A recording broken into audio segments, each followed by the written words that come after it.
certainly haven't been shopping for any new shoes. And I certainly haven't been spreading myself around. I still only travel by foot, and by foot it's a slow climb. But I'm good at being uncomfortable, so I can't stop changing all the time. If there was a better way to go, then it would find me. I can't help it, the road just rolls out behind me. Be kind to me, or treating me mean. I'll make the most of it, I'm an extraordinary machine.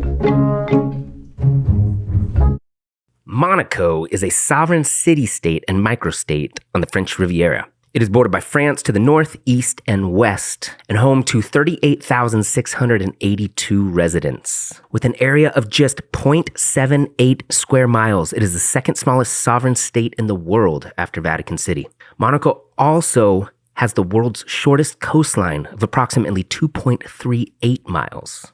The principality is governed under a form of constitutional monarchy with Prince Albert II as head of state. Prince Albert II is a billionaire and has been in control of Monaco since 2005. Monaco is famous for being a tax haven. The principality has no personal income tax except for French citizens and low business taxes. Over 30% of the residents are millionaires, and real estate prices reach upwards of 100,000 euros per square meter. And the average annual income in Monaco is $186,000. $186,000. As you travel from Nice to Monaco, you can take the train. The train that I got on was unbelievably packed. So packed that I don't usually get claustrophobic, but I almost got off. There were so many people, you could not move. And there were people that were trying to get bicycles off and other people that were trying to get on. And it was chaos.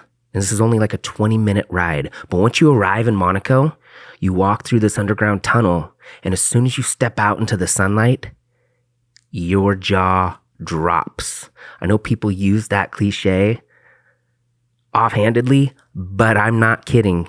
My jaw dropped when I walked out into the sunlight. It is one of the most beautiful places I have ever been. You cannot imagine the splendor and extravagance and the cleanliness. It is unbelievably clean. I don't know the figure, but they have a staff, a team of people that are constantly cleaning the streets. There are no cigarette butts. There are no hot dogs with ketchup laying around. There is no garbage, paper, nothing. It is so clean. It's like being in Disneyland. It's like being outside of a brand new Chick-fil-A on opening day. There's nothing on the ground. And you walk around and it looks like everything has just been steam cleaned or power washed. It is immaculate. I had booked my hotel before arriving there, and I actually didn't stay in Monaco. I stayed in Beausoleil, which is right on the border, but actually in France. This was the cheapest place I could find, and it was $174 a night.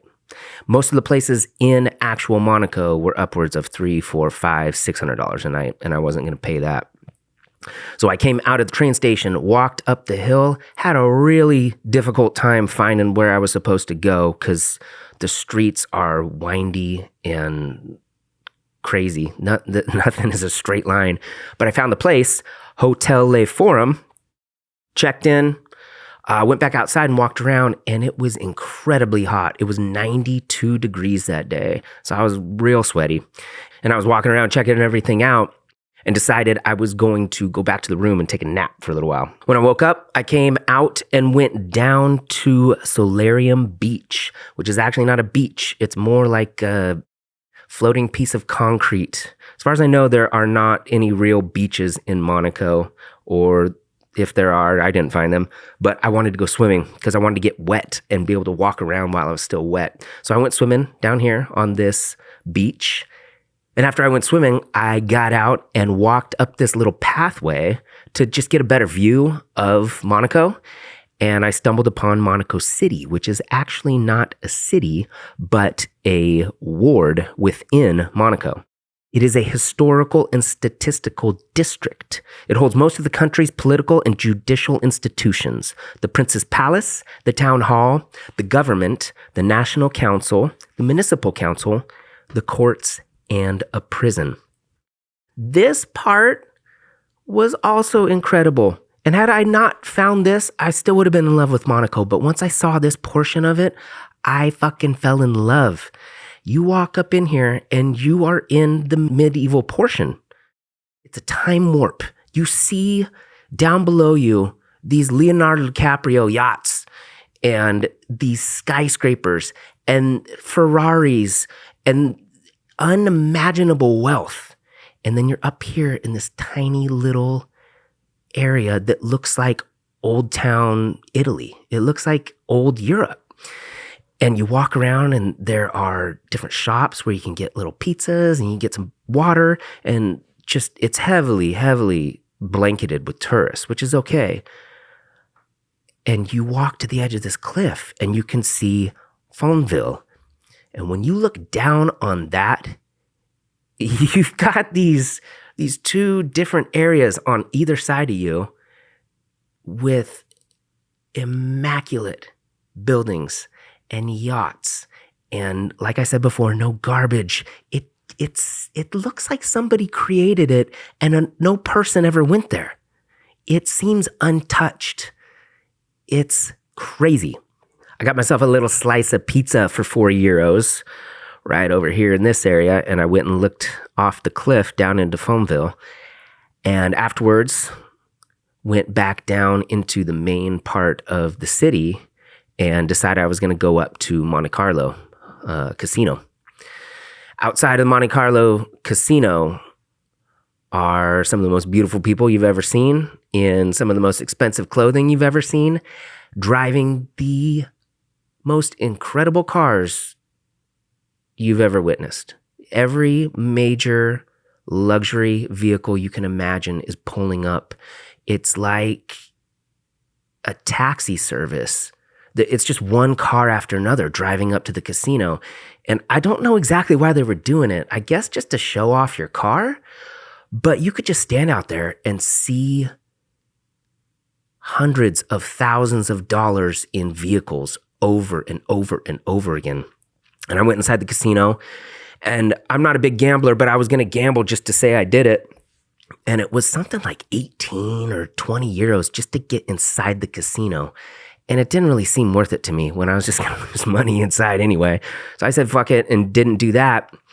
And I came back down into the waterfront and decided I was going to get some food.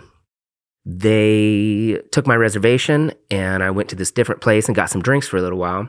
And then I went back and sat down at this place called Crazy Pizza. And it's a chain, which is fine, but the Yelp reviews, some people were shitting on it, but I didn't care. I wanted a pizza. And so this dinner I had at Crazy Pizza was €40. The pizza I ordered was salami and gorgonzola with Kalamata olives.